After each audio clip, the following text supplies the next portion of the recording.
to be with you all. I want to talk to you today about some basic tips to make your taxes better for this year right now. So we're a little bit into tax season already. I know most people who aren't accountants, you might not have even thought of any of this yet. And to be totally honest, that's how I tend to be in my life. I tend to be a little late to the party. Oh my God, you should see my kids' teachers at school. Like, did you get that email?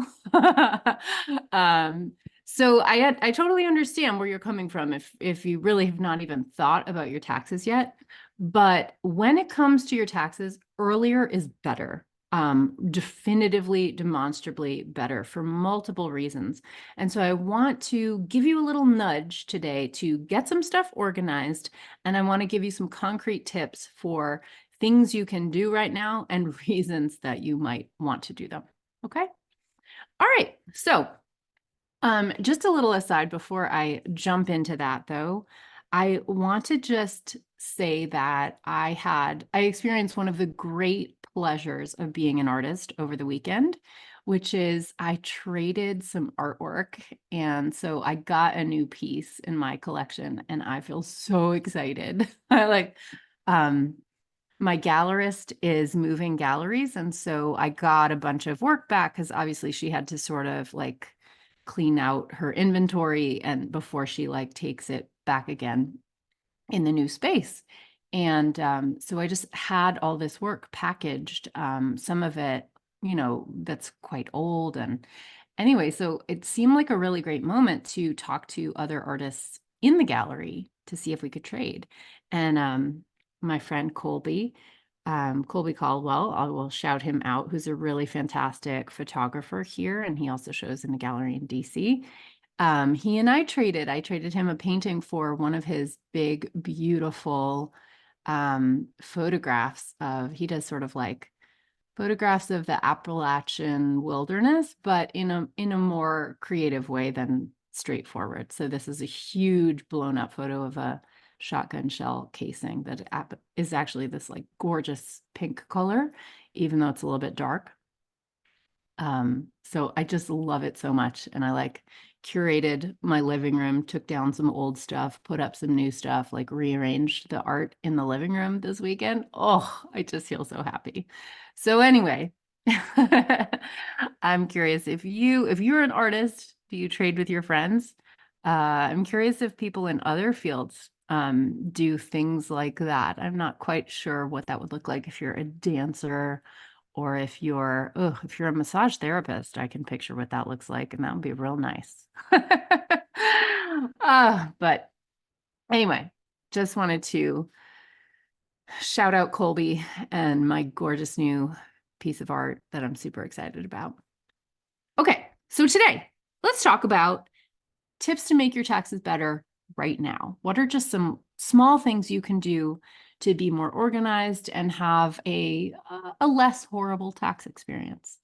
Okay, so if you haven't set up your systems yet to collect your receipts for your small business, for your self-employment, and your tax documents, do that now, because if you wait any longer, the problem can snowball. All right. Now, I'm not going to go through all those systems and how they work, but I did a whole episode on it in January, and I will point you back to that episode. So the episode is called the De-Stress Your Taxes Checklist. So just scroll back. If you're on Spotify and Apple, scroll back maybe about 5 or 6 episodes ago, the De-Stress Your Taxes Checklist. I'll also link that in the show notes. In that episode, I talk about how to set up a receipt collection system that's super easy and always chronological. And then also how to collect your tax documents in a way that you'll always be able to find them. Because let's be honest, who hasn't freaked out and rifled the whole house and every pile of papers, if you have a house that looks like mine, to find a missing 1099 at some point, right? It definitely happens. So get that done. Second, I want to say that getting your bookkeeping done is a big deal. And honestly, without your bookkeeping being done, if you're self-employed, it's going to hold up your taxes, right? It is going to be a barrier in your way to getting your taxes done. And so the earlier you do it, the earlier you unlock your ability to actually file your taxes. Get your paperwork into your accountant if you have one, or sit down with, your tax software if you're doing it yourself. So a little nudge that if you've been a little resistant to doing your bookkeeping, now really is the time. It's a good idea. It will be helpful for you. So I want you to try to shift your thinking around it if you're resistant to bookkeeping, and try to think about it more like self-care. Okay. It's kind of like getting exercise and eating well. You might not love doing it, but it will make you feel better. Okay. I do recommend for people in my program to create positive associations when you're doing things that are hard or that you feel resistant to. So if you could see the other side of my screen right now, I have this whole little setup behind my computer where I have incense, I have candles, I have a little crystal, it's a little woo back there.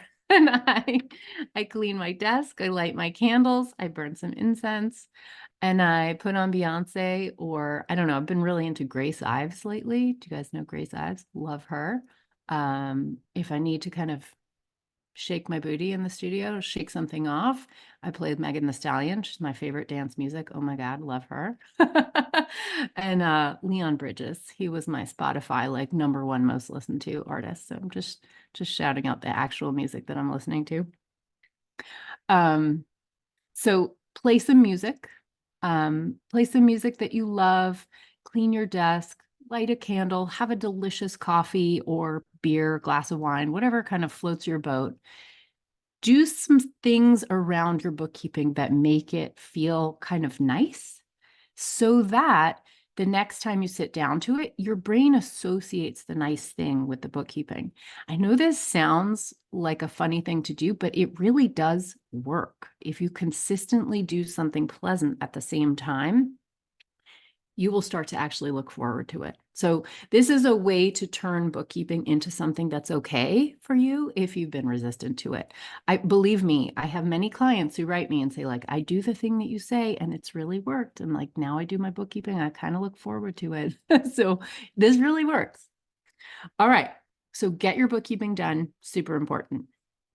Listen to some Leon Bridges while you're at it, or Grace Ives. If you didn't send out your 1099s yet, they are late. So I did some 1099 episodes. I did 2 episodes in January about 1099s. You can feel free to go back and listen to those for some help with doing your 1099s. But they were due out to any contractors you paid over $600 for the year. They were due postmarked by January 31st. Yes, there are penalties if you didn't do it, but I want to warn you that there is no way for you to proceed having not issued them if you need to issue them. There is a checkbox on your Schedule C that says, did you pay any contractor over $600 such that you would owe a 1099? And you have to check yes or no. And then it says, did you issue the 1099s? And you have to check yes or no. If you check no, you won't even be able to submit the tax return. It won't let you. Most software will give you a fail, right? So you have to check that checkbox in order to submit your taxes. Likewise, you don't escape this problem if you hire an accountant. An accountant is licensed, which means they are not allowed to lie. They're forced to make you do the thing that the tax law requires you to do. And so they will ask you those questions. Your signature is on the tax return. Your tax return is a legal document. And so you are perjuring yourself. You are lying on a legal document to the federal government if you don't send those 1099s and you were supposed to. So they have a way to catch you on that. And it's very important that you do it if you're supposed to do it. So you're only a couple days late. The penalties kick up and get higher if you're over 30 days late. So if you missed it, you're a couple days late, you're still in that 30-day kind of gentle window of the oops, instead of the I'm really avoiding this, I'm trying not to do it. Okay. So I'm just going to warn you, if you thought you maybe didn't have to do this, if you're doing taxes on your own or you're using an accountant and you don't actually file your return for several more months, you're going to hit this snag. They are not going to let you file that return without issuing those 1099s. So just do it now. Save the headache and save the fines. Okay. Next, reach out to your accountant if you have one. This is key because in the accounting industry, accountants get so busy in tax season. Tax season is referred to by accountants as busy season. If you've ever tried to email an accountant in tax season, you know that you don't get a response for a long time, if at all, right? They get busier and busier, and it's basically a crescendo that gets louder and louder until April 15th. So the closer you are communicating to them towards that tax deadline, the less likely you are going to get a response. In other words, if you have not yet booked or set up your tax appointment, do it now. It's already a little bit on the late side in February, but there may still be room. Whereas if you contact an accountant in March, a good accountant with a full practice, they won't have room for you, and you are going to be put on extension if you want help with that tax return, or you'll be left to your own devices. So you definitely want to reach out to an accountant on the early side, okay? So do it now if you haven't done it yet. Now, also, if you're doing taxes on your own, and many of you are, and I totally support that, filing earlier gets you a faster refund. So again, if you just picture, most taxpayers kind of wait towards the deadline. This is pretty normal human behavior. It's why deadlines exist, because people wouldn't do anything if the deadline wasn't there. So if you file your taxes earlier in the season, you get your refund faster. This is really nice. If you are expecting a tax refund, you will get it more quickly if you file your taxes earlier in the season. You can actually go to the IRS website. There is a little dialogue called "Where's my refund?" Now, of course, you can't do the "Where's my refund" thing until you've actually filed your taxes, but it does give you a little window into what the length of time is that refunds are being processed within. And you'll see that that time is super fast in February and it slows down in March. And God forbid it's in April, it'll be quite a while, right? So it gets slower and slower and slower as you get closer to April 15th. So you want that money, file early. Now, I realize most of you listening, if you're self-employed, although I hope you do get a refund because you've been prepaying your taxes through estimated quarterly taxes throughout the year, I know that a lot of you don't. In reality, you don't. A lot of you are in a position where you owe taxes. Of course, half of the jam of what I'm teaching in my program is how to not owe on April 15th, because if you're paying quarterly taxes in the right amount, you actually should not have a tax bill at all in April. But I understand that most people, before you've gotten this education, before you've figured out that system, you do tend to owe. So I understand that if you're listening to this, the chances are pretty good you don't expect a refund. You actually expect to owe money. And I have a different thing I want to share with you. So something that a lot of people do not understand about how our tax system works is that filing your taxes and paying your taxes are two separate things, okay? This is super important. A lot of people I see resist filing their tax return because they think the payment is due when they file. And that's actually wrong. It's not. The payment deadline is April 15th. That is a hard deadline. But you can file your taxes as early as you want. Once tax season is open in mid-January, you can file your taxes and you do not have to make that payment until April 15th. And so for a lot of us, especially when we work for ourselves, it is very happy and good to file your taxes, to do your taxes and see what you owe. And if you do that in advance, well in advance of the deadline, like here I'm talking to you in mid-February, you've got 2 months until that tax deadline. Knowing what you owe and having 2 months to gather the funds together and possibly to transfer money into the correct bank account so that the payment comes out of the account you want it to, that mental preparation is really important for you, okay?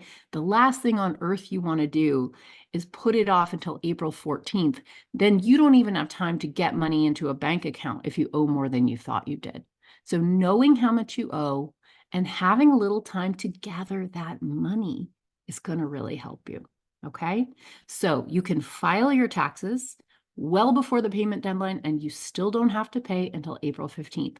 Most tax software will let you set a date, a payment date, and you can opt to pay now, or you can opt a date of your choosing, and you can opt, and usually the default option is to set your payment for the tax deadline, April 15th. Okay. So you do not need to pay when you file early. You only need to pay on April 15th. That is completely fine. And it's actually highly recommended. Okay. There's another side to that as well. The fact that paying and filing are two separate acts. You can get a tax extension to file your tax paperwork, but you actually are never entitled to an extension of time to pay. So that is also another thing for you to note, that your taxes are due April 15th every year, no matter what. And if you get an extension, it does not extend that payment deadline, which means you owe money on the 15th.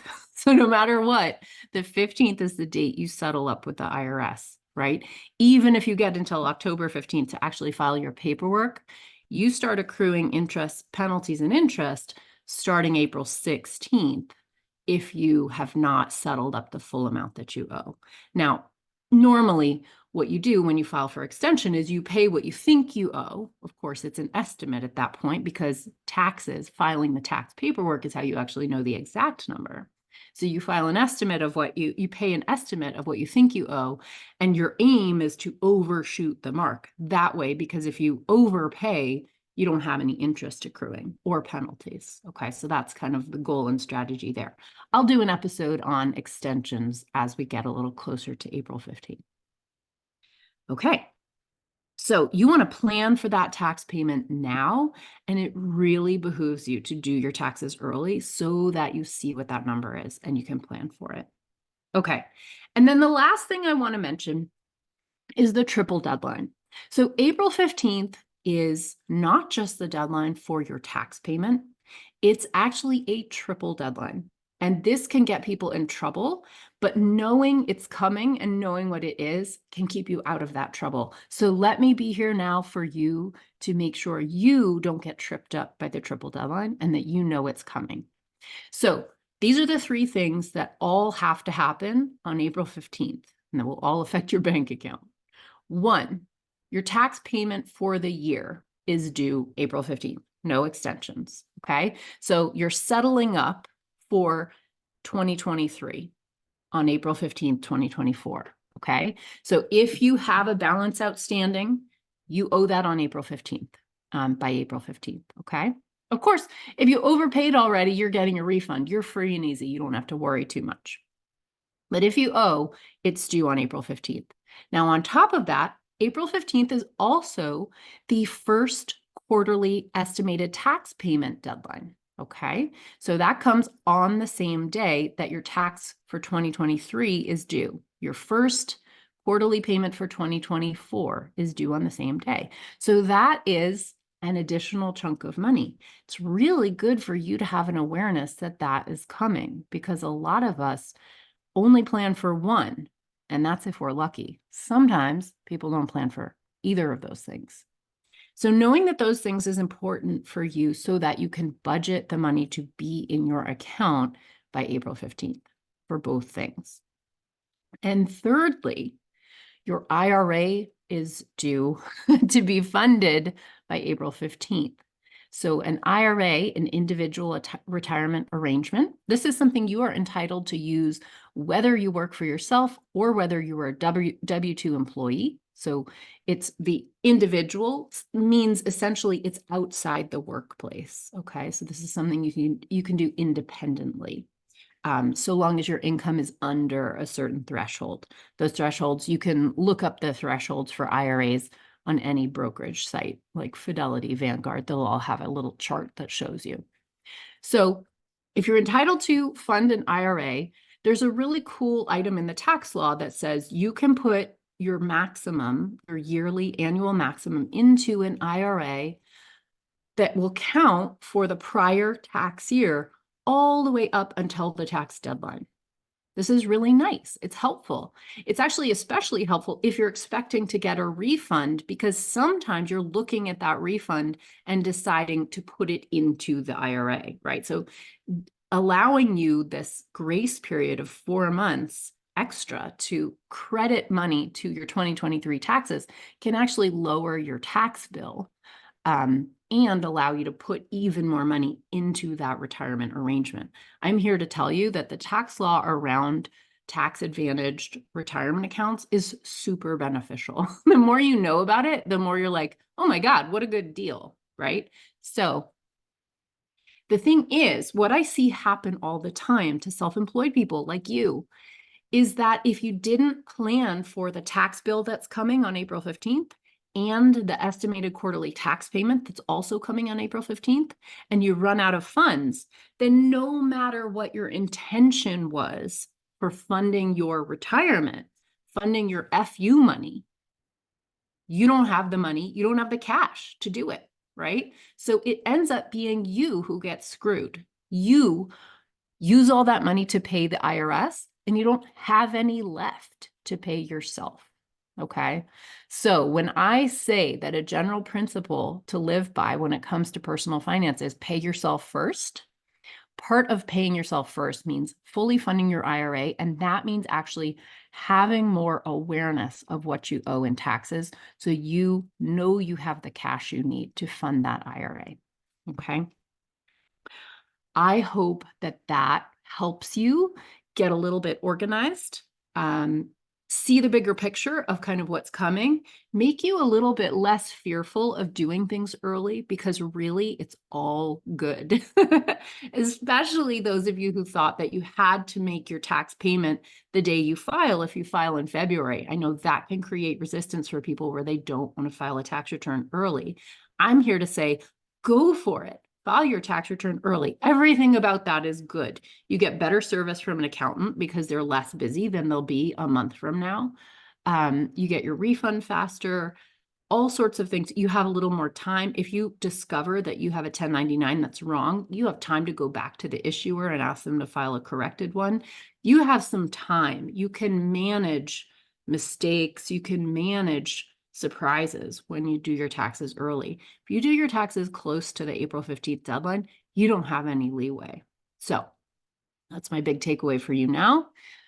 Those of you who are a little bit late to the party, and believe me, I live in this zone, and it has taken so much work for me to be more proactive about this stuff. I am not coming from a place of like, I'm always early, I'm always on time. No. I'm definitely coming as a late bloomer on this stuff. But I want to be here to just address that resistance if you're having it, and really encourage you to get your bookkeeping done, get those 1099s out if you haven't yet, get your tax receipts and tax documents organized, reach out to your accountant if you have one, get that tax return filed so you can plan for that payment, plan for that IRA funding, because believe me, it is my spiritual quest to get creative people to put more money in their fuck you funding. Okay? If I do one thing in this world, it is to get you to have more money to say no to bad situations, to rest, to retire, to take on projects you want to say yes to, and say no to the ones you want to say no to. All right? An angel will get her wings every time one of you fully funds your IRA for the year. And send me a screenshot if you do. I want to see it and I want to celebrate you. All right. So nice to talk to all of you. Go to the links in the show notes to get that. I have a 1099s episode for you, and the de-stress your taxes checklist. Those are 2 resources that you can go to if you need a little more help with this stuff. And of course, my program is designed to do the deep work on all of this stuff. So if you're interested in Money Bootcamp, you can always send me an email and I can give you some information about the program. All right. So good to talk to you all. I will see you next week. Bye. Thank you for watching. If you like this video, be sure to like, leave a comment, and subscribe to my channel. I'm so grateful for that. This video is for education and entertainment only. Nothing in this episode should be taken as individual tax or financial advice. You can find all the tools, books, and links I reference at sunlighttax.com/podcast.